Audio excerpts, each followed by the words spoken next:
Zoe and her husband raised their granddaughter without their daughter. Aria left her mother Lily, who started a new life abroad, and disappeared.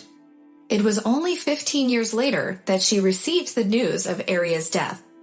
Zoe's conscience didn't allow her to abandon her granddaughter, so she and Jean took Lily under their care until she reached the legal age. Lily left school and declared that she didn't want to continue. "Grandmother, grandfather, I'm leaving," she said. "Where?" Zoe exclaimed. "To my friend in China," Lily replied. "How did you meet him?" "We're here and China is on the other side of the world," Zoe protested. "Through the internet. He loves me and wants to marry me," Lily explained. "Goodness, marry at 18? Who knows who this person really is?" Zoe sighed and continued to express her worries while Lily packed her things. "Where did you get the money for the ticket from?" "He paid me the way." "And what do you want to live on?" "And where?" "At his home. He will support me." "I thought of everything, boy." "Don't worry," said Lily and hid the suitcase. Zoe and John only shook their hands. The granddaughter threw herself over and waved her hand when she grabbed her luggage. "I'll call you when I'm there. Don't miss me." So they started a new life. "Why are you crying, Zoe? You yourself dreamed that Lily would grow up, and we have time to live for ourselves." John tried to comfort his wife, but she was upset and could not calm down. "What if Lily also disappeared? What about Aria?" "He won't. You will see." Lily didn't keep her word. Zoe learned about her successful flight from her niece. The granddaughter of Zoe's sister, Luna, saw pictures of Lily at the airport in China and told her mother, who immediately called Zoe. "She is gone. They left." Zoe did not answer, but just sighed, just like her mother. "Oh my God. Lily is not like that.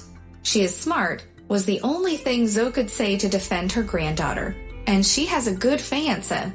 Business. She started to think of a nice story so that she would not appear foolish in the eyes of her niece. But her sister's daughter didn't believe her. However, she had her own interest. "Aunt Zoe, because you have a granddaughter who now lives in China, can you help your relatives?" "With what?" Zoe was tense. "We do not have any money. It's about the granddaughter. It's about us." "Yes, I understand. That's not what it is about. My daughter, your big native, was in college. You know that." "Yes, I know. Now that you have a room free, why don't you take Luna under your wing? That would be more fun for you and me." "No, Penelope, we won't. I'm sorry, but I prefer family relationships. I know that Luna is a good girl, but the Institute spoils everyone. There will be boys, parties, and we will be responsible for you? Then you are the one who tells her that I didn't see it through." That evening, the aunt and niece fought. Penelope took an impetus to Zoe and Zoe on Penelope. "Was I wrong?" Zoe asked her husband. "That is hard to say. I don't know. Luna seems to be a nice girl." "Maybe it wouldn't be a big deal," he replied.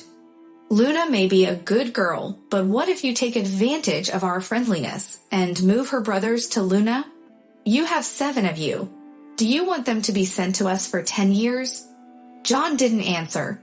He remembered that the apartment in which his niece and her children lived had been inherited from her grandmother. And Zoe, who had a share in her parents' apartment, asked her sister to buy her share. The sister bought the share, but didn't even live a year after her mother's death. The only people who still lived in the apartment were Zoe's niece and their children. So the oldest, Luna, decided to move into the city, closer to the Institute. "Oh no, we don't take any risk. And our girl will come back, I'm sure." Zoe cried again when she thought of her granddaughter. She called Lily to see how she settled in, but she kept dropping the call. "How did you get in touch with the Chinese? Did you have money for him?" Zoe was indignant. "We used the internet to call him, and you can't get a Wi-Fi. So live as if you were in the Stone Age. The conversation is over." Zoe had nothing to do. After some thinking, she decided to help her big sister. She went to the neighbors and found that Hannah had a room for rent. It wasn't as bright and clean as Zoe's and her husband's, but it was manageable. "I won't take a lot of money, but I count on help. And tell her that no friends are allowed," said Hannah. She wasn't the cleanest woman, but she had no other choice. Penelope didn't know what circumstances her daughter would get into, but it was important to her that Zoe lived next door. So Luna moved in with Hannah and started training as a doctor. Hannah did not complain about the subtenant. The calm, modest Luna behaved inconspicuously, but the apartment was cleaner, and the money for the room rent was paid correctly to you. So 2 years passed. Luna learned well, and to gain experience, she got a job as a nurse in a hospital. She was almost never at home, and Hannah was not bothered by her. Zoe hadn't thrown an eye on her niece and tried not to visit her. She was afraid of responsibility. Sometimes they met in the stairwell, greeted themselves, and went after their work. But when John got sick, Zoe was the first to go to her neighbor. "Hannah, is Luna at home?" "No, why? Did she run out or something?" "I practice. She learns and works. Good girl. Tell her she should come in." "I'll tell her that." Luna arrived late and tired, but when she heard that her aunt had asked her to come, she started to find out what was going on. It turned out that John had a heart disease. "Was it a neuralgia?" asked the doctor on duty. "Yes, exactly. And he probably had a stroke," said Luna and looked at her uncle. "We have to go to the hospital."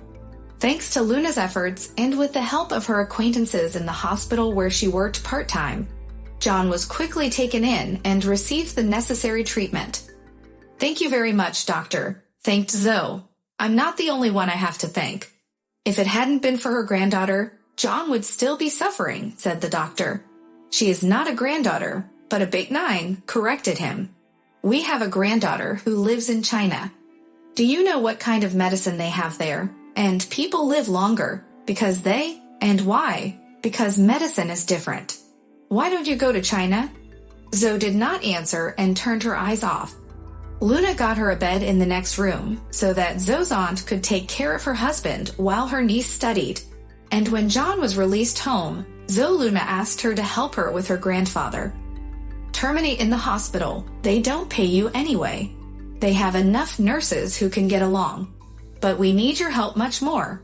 After John had been released from the hospital, his wife Zoe decided to ask her grandnephew Luna for help. Her own granddaughter, Lily, had left the elderly and had moved abroad. And although Zoe hoped that her beloved Lily would return, the lonely old people could not count on their help. But her niece rented an apartment in the neighborhood, and Zoe decided that Luna could help her, and even asked her to give up her job in the hospital, where she worked part-time and gained experience during her studies. "You should terminate.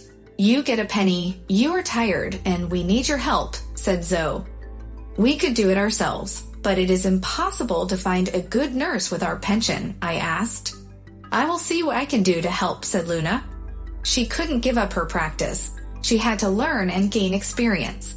Plus, Luna loved her job, even if it wasn't easy. But she couldn't leave John and Zoe behind. Luna knew that they had no relatives other than her, and she felt sorry for the old people. So Luna spoke to the doctor in charge, who gave her a different schedule. Sometimes she came home in the morning, but went straight to her aunt's house to help as much as she could. Despite her tiredness, Luna dreamed of getting John back on his feet. "Zoe, why are you destroying the girl? She barely comes home alive," Hannah said one day. She couldn't understand Zoe's attitude towards her great niece. "It is her duty as a future doctor. It is their duty as relatives to help John and me," Zoe replied. "Don't you feel sorry for her? At least offer to let her live with you so she doesn't have to pay my rent." "You don't need the money." Zoe was angry. "Lily will be with us again soon. I won't touch her room. I go in, tidy up a bit, look at the pictures and feel warm. No, nobody will live in her room." Hannah then just shook her head. First Aria waited, now Lily. "Oh dear, she's not coming, can't you tell?" But Zoe refused to believe that she would never see her granddaughter again. She lost her mind during her husband's illness. She rarely left the house and just stared at the phone. "Aria will call," she whispered, confusing her daughter and granddaughter. But no one called, and only Luna came every day to check on the old people. She brought food or medicine. Summer came, the course at the institute ended, and Luna told Hannah that she wanted to go home. I won't rent your room. If you come back in September, you can continue to live here. I won't raise the rent. Don't worry, Hannah smiled. She was used to Luna and didn't want other tenants. Why are you so sad? You're going home. Aunt Hannah, I'm really worried about Zoe and John. I don't know how they'll cope without me. You don't owe them anything, girl. You have a granddaughter. She doesn't think much of them. I wrote to her that Grandpa was sick, but she didn't write back. God will judge them. You go home. You've done everything you can. I live near them and will look after the old people. Luna packed her things and went to say goodbye to her aunt and uncle, but found Zoe unconscious. John was asleep and didn't notice what had happened. Zoe suddenly disappeared. The funeral was quiet. There were only a few people there because there were hardly any relatives left. Only a niece and her children had come, and a neighbor, Hannah. Although John had sworn that he would be able to cope alone, at a family reunion it was decided that Luna would go home a little later and then come back to learn and help John with housework. I will stay with Hannah and take care of you, and when I'm gone, I will send a nurse from the hospital who visits you twice a week. Oh, Luna, said John Lees, you stay here in Lily's room. It was wrong with Zoe and me not to let us live with us. It is time to pay for the bills. But less than 9 days later, the news from China arrived. Lily learned that her grandmother had died, and that there was only a little something left that she separated from her inheritance, a living grandfather. How big was Lily's surprise when she learned that Luna had settled in her room. Are you back? Asked Luna when Lily entered the room. John would be happy. Temporary. The apartment has not yet been decided, and you should also think about where you take off. Now that you are back, I go home. You can take care of Grandpa, right? As for that, you know people in such places, right? See that you can quickly find a place where it can be accommodated. Preferably in vain. I'm not interested in living conditions. As long as you can pick it up as soon as possible. What are you talking about? About where we should accommodate Grandpa. Do you think I'm here to take care of him? In contrast to you, I am not a nurse. And what now? He is a living person. That's none of my business. I'm looking for an accommodation. I don't have time to wait for him to follow his grandmother in the clouds. Lily, what? Or did you think you would get an apartment? Lily blinked. You're so smart, sister. I'd already have that. John's voice sounded from the next room. He had woken up and had noticed the conversation. Everything goes to Luna. I will not give you a ruble. Go away, Lily. I don't want to know you. Lily said something to her grandfather for a long time until Hannah came to interrupt and almost pushed her granddaughter out of the door. Lily left, even though she had promised to fight for the inheritance. But John was not in a hurry to move to the other side of the world.